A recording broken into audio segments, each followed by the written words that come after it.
Hello and welcome to my watch reviews. Well, it's not a watch today, but it's a watch winder we're going to be looking at. In particular, these two here that have been sent in to me by a company called Dukwin. A rather strange name, but they make some really cool watch winders. These ones are the single ones, but they can be connected together off the same power cord to wind. So they've got some pretty decent features, which I'll get onto very shortly. Just wanted to sort of talk about watch winders first of all. You know, what are they for? Are they worth having? Is there any benefit to owning them? So, you know, I am a hobbyist watchmaker. I mean, that's my main passion. I've serviced, I don't know, 200, 300 watches even. I own over 250 watches quite easily. And my main passion is actually repairing watches. So I use two watch winders, or one main watch winder, to test the watches on once I'm finished servicing them. So I might service them, regulate them on the time grapher, and then I'll let the mainspring down, and if it's, as long as it's an automatic, and then put it on the watch winders to make sure that the automatic thing is working, the mechanics are working and winding the watch correctly. So I leave them on usually for 24 hours. I use one like this, and that houses 6 watches, and it spins around and around and rotates at the same time, and it's non-stop. It never stops at all. Sometimes it will go the opposite way after an hour or something like that. And that one is pretty foolproof in the sense that it will wind and wind and wind and wind, so you can wind a watch very quickly on that. This is a very cheap one from AliExpress, I have to say, and it has its limitations. It wobbles and shakes. I don't think it's going to last very long at all, but it does its job. I then bought this one, which I just thought looked really cool. It's got a glass dome on it, and it's it almost looks like a gyroscope. So it was a really cool thing, and I had that because it said it ran really quiet, and I thought, well, I can put it in the bedroom, and then, you know, if I've got a new watch or something like that, I can put it on there, and I just think it looks cool when it's spinning around more than its actual what it's supposed to be doing, which is of course winding the watch. The trouble with this one, it was quite expensive, and after a while it developed a very annoying squeak that would go on and on and on, and if you were running it through the night as often as I did, it would squeak when it ran, because these things, including the Dukwin ones that we've got here, there's various time parameters you can have on, but usually they'll wind for like 2 minutes and then stop, and then after 8 minutes they'll start up again. These you can vary and regulate slightly, which is quite a cool feature. Again, we'll get on to that. So yeah, you know, watch winders, they serve a purpose for me, certainly, for testing watches, but it's the aesthetics, isn't it? You know, if you bought a new watch, or you've got a few, yes, it's serving a practical thing. If you come home on a Friday from work and you take your watch off and you don't want to wear it all weekend, you can stick it in one of these and it'll still be running on Monday, sweet as a nut. But I think it's just more, it just looks good, and it's nice to have your watches spinning around and around. You know, it looks good on your desk, looks good on a bench like mine here, or your bedside cabinet. And I've been very impressed with these ones. I was very sceptical when they contacted me, and I said, you know, these sort of watch winders I've tended to find certainly make squeaks. They're not the best. You know, you want a lot of money for them, but are they, you know, how are they good quality? And Dukwin said that they were using a Japanese motor. I didn't necessarily think that meant anything particularly. It's just playing off Japanese engineering. However, once they've arrived and I've been testing this orange one here, yeah, it does make a noise. Of course, it's got to make a noise. It's rotating, but it is very quiet. I can sleep through that, honestly, no problem at all. So I have been quite impressed. The build quality as well is pretty decent. So let's cut to the bench. Let me stop waffling and have a quick look at what they do and the cool features that they've developed for their models. So I'm going to use the orange one for the demonstration, purely because it stands out a bit more on the bench than the black one. This they call vegan leather, so it is fake leather, let's face it, but it's still very tactile. It actually feels very nice, and this is honest. I'm not pulling your chain on that one. They are, so depending on what part of the world you're in, it's 17 centimeters or 6 3/4 inches roughly, and it is, well, about 4 1/4 inches high, or 105 millimeters thereabouts. So that's sort of the dimensions. You have these metal plates on either end, the back end and the front end. Of course, this one is gold in colour. I thought it might be really garish, to be honest with you, but I've grown to like it. It's kind of got that McLaren vibe about it in many respects. I do like my Formula 1. So what sets it apart in many respects is how you load watches in. So it has this big bezel on the front which unscrews, and it is glass, I think, on the front there. And it's this sort of cartridge system that they've got to get your watches in and out. So you basically just pull it out and it unclips. And as you can see, it's spring loaded like that. Okay, they've embossed their logo here in the middle. This, well, I know it's plastic, you know, it doesn't feel premium, put it that way, but it's practical, and it's just a simple spring in there, I'm sure. So I can't really see that going too wrong, and if it did, it'd be quite easy to repair, to be honest with you. So let's get a watch, or let's get a couple of watches, because we want to try it out for size and show you how to load them up. Okay, I've got a watch here. This is one of my favourite chronometers that I own. It's a very retro 70s Citizen. Quite a rare beast, really, to find them in this sort of condition. This is a transfer, actually, and that's normally worn off. This one doesn't really go out in public all that often because, again, I'm fearful of damaging it in any way, but it is an absolutely terrific watch. So to load them up, let's just zoom out. You just push that thing in.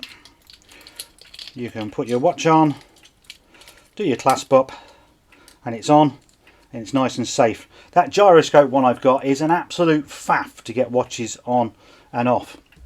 And to load it in, you just got to look at these openings here, line it up with the sides, and you just push it in.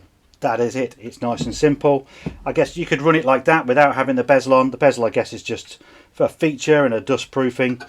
Now the threads on here are quite fine, so it doesn't always thread first time, but you get it and you get the hang of it, and then there we go. That is that loaded in. So let's just try it one more time with a very big watch. This can accommodate very large watches. I mean, this one isn't so shabby, to be honest with you, but if you're been on this channel since day one, the very first watch that I ever reviewed on this channel, it's this San Martin, which is a bronze pilot's watch, and it's absolutely massive. It's about 45 millimeters, I think, in diameter, plus you've got that giant crown. For this one, I'm just going to nip up the strap. It makes it a bit easier to do that now. And again, we'll just hook it around, push the back in, let it go. It's already got it, and you can see, look, that if I push that right against there, look how much more room we've got. So you could almost put a pocket watch on here, not that you would need to. So that clips in.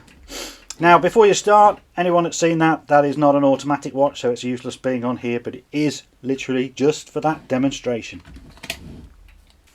Okay, I put the Citizen back in, and before we get it rotating, let's just have a quick look at the back here, because you've got multi features on this one. So first of all, you can power it off 2 AA's. I did try with some rechargeable batteries that I'd got, and it only lasted about 3 days, to be honest with you. But I don't know how good rechargeable batteries are, and I didn't want to waste normal batteries in there. I'm a household with a young child, and batteries are an absolute premium. Okay, we've got a DC out, a DC in. I'll explain a bit about that in a moment. So this dial here is for the rotation. So of course you've got off, you've got rotate clockwise, anti-clockwise, either way, so it'll go one way and then it'll go the other, and the last one, it stays on constantly, so it's constantly winding. And the reason for that is some movements, especially Biota, will only wind one way. I've got to remember now, so the rotor will wind a watch anti-clockwise, so I guess you've probably got to spin it clockwise, haven't you, something like that. So yeah, it's good to have that as a feature. The other side is about rotations itself and the speed of the rotations per cycle of 12 hours. So we've got 650, 750, 850, 1000, 1950. And the only way to try and describe that as best, because I can't talk about it too much, is looking at the book. So 650 TPD, 10 turns every 665 seconds. It rotates for 12 hours and then it rests for 12 hours and then it repeats. And you can see, so it's going to spin more and more and more depending on the cycle that you are going to be choosing. To be fair, I didn't realise it rested for 12 hours. I thought it just kept on going. And realistically, I want to test that. It just seems very strange. Why we'd have a winder that would stop every other day? I don't know. Maybe that's been translated badly. So let's get them set up and finally show you it actually doing its job. So okay, I've got that one going. Sorry about the reflection. These are almost impossible to film in many respects, and you can see that's the sort of speed that it rotates. I've got the microphone roughly about 5 inches away from the winder, and apart from my clock that you can hear in the background, you tell me if you can hear the rotor.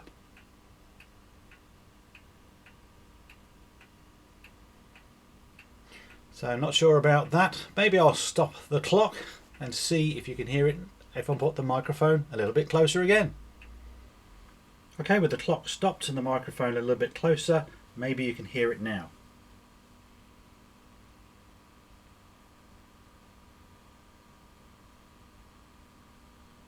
So trust me folks, that isn't all that loud, especially when you've got a bit of background noise as well. And in the middle of the night, it's pretty damn quiet. So I am impressed with it. Longevity, of course, who knows? This could end up having a squeak in years to come. Now then, let's show you the other feature about how you link one to another and how you can have them both rotating from one power lead. So here we are looking at the backs. For some reason I can't find, or it's missing, is the battery cover for that one. I thought I'd just took this out the box as well, so that might be a negative point, because if I don't find it, then it didn't come with it, and as much as it's not on display, it is rather annoying. So you have this lead here, and it's just a little jumper lead, goes into from that one, and then we're going to go onto the in that one, and essentially if I then turn them round, there we go, we got two winders pretty much winding in symmetry there as well. This is my Pogue, just to match that one. Nice colours. I just haven't loaded it up very well, so it's sitting a bit on the wonk. So there you go, that is the Dukwin watch winder. What I will say here though, and it may be a slight negative I suppose, here's the two running. Two running is a little bit more noisy. Here we go.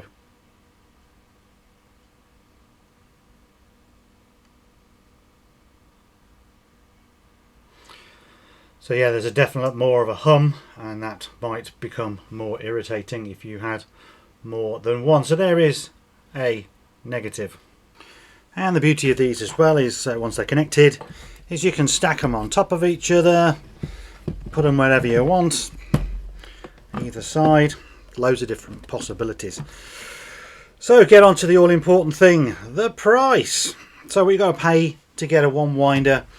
Well, it is $75, which is about 62 UK pounds. I have got a 5% discount code, which I'll flash up on the screen now and leave in the description below, and that's going to save you a little bit of money. So is it worth it for that? Well, yeah, I think so. Winders, I mean, you can get really, really cheap winders, or you can get ridiculously expensive winders, and I think, you know, sub £60 for one of these is pretty decent. The engineering is all right. Build quality seems fine. I do like this bezel. You know, it is all metal at the end of the day, and does give you that sort of premium feel. The only downside in some respects is the cartridge that holds the watch. I love the design of it and the way it's dead easy to put watches on and off. Very, very good. And I do believe they're trying to get a patent on that. Correct me if I'm wrong. Just feel that it might be a little bit flimsy going forwards. Anything made out of plastic like that, you're going to be using time and time and time again, squeezing in and out, or it's actually under stress, isn't it, right now with the bracelet on there.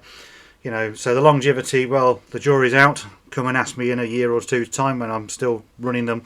These will live on the bench somewhere, and they'll be used for testing service watches, because I can leave them running like this, so I don't have to worry about the only running for 2 minutes and so on and so forth. So it's another addition to the bench, which is pretty cool. So there we go, that is a video on watchminders. I hope you enjoyed it. If you did, please leave a comment below and hit the like button, and if you're new to the channel, consider subscribing.